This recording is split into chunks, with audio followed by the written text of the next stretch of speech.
নমস্কার সকলকে। আশা করি সকলে ভালো আছেন, আমরাও ভালো আছি। আজ আপনাদের সাথে চিকেন থুকপার রেসিপি শেয়ার করব। তার জন্য সবার প্রথমে কড়াইয়ের মধ্যে দিয়ে দিলাম 2 চামচ সাদা তেল। তেলটা খুব ভালো করে গরম করে তার মধ্যে দিয়ে দিলাম একটা বাটা মশলা, যার মধ্যে আছে পেঁয়াজ, আদা, রসুন, কাঁচা লঙ্কা আর ধনেপাতা। বাটা মশলা দিয়ে দিলাম স্বাদ মতো নুন। এবার ভালো করে আগে মশলাটাকে কষিয়ে নেব, যাতে মশলার কাঁচা গন্ধটা চলে যায়। তারপর অ্যাড করে দিলাম কিছু সবজি, যার মধ্যে আছে গাজর, বিনস, ক্যাপসিকাম। এখানে চাইলে ব্রোকলি, বাঁধাকপি, বেল পেপার এগুলো অ্যাড করা যেতে পারে। সবজির সাথে মশলাটা খুব ভালো করে ভেজে নিয়ে তার মধ্যে দিয়ে দিলাম চিকেন কিমা, একদম মিহি করে কেটে নেওয়া চিকেন, সেটা দিয়ে দিলাম।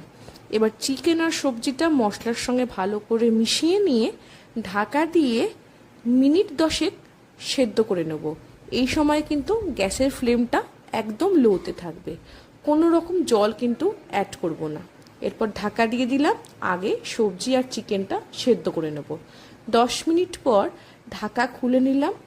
সবজি আর চিকেন থেকে সামান্য জল বেরিয়েছে, এর মধ্যে অ্যাড করে দিলাম পরিমাণ মতন গরম জল। ভালো করে মিশিয়ে নিয়ে আবারও ঢাকা দিয়ে দিলাম। মিনিট 5 ফুটিয়ে নেব। যখন টকবক করে ফুটতে শুরু করবে তখন ঢাকা খুলে নিয়ে এর মধ্যে অ্যাড করে দেবো নুডলস বা স্প্যাগেটিও কিন্তু ইউজ করা যেতে পারে। এই সবজি সেদ্ধ জলেই কিন্তু এই নুডলসটা সেদ্ধ হবে।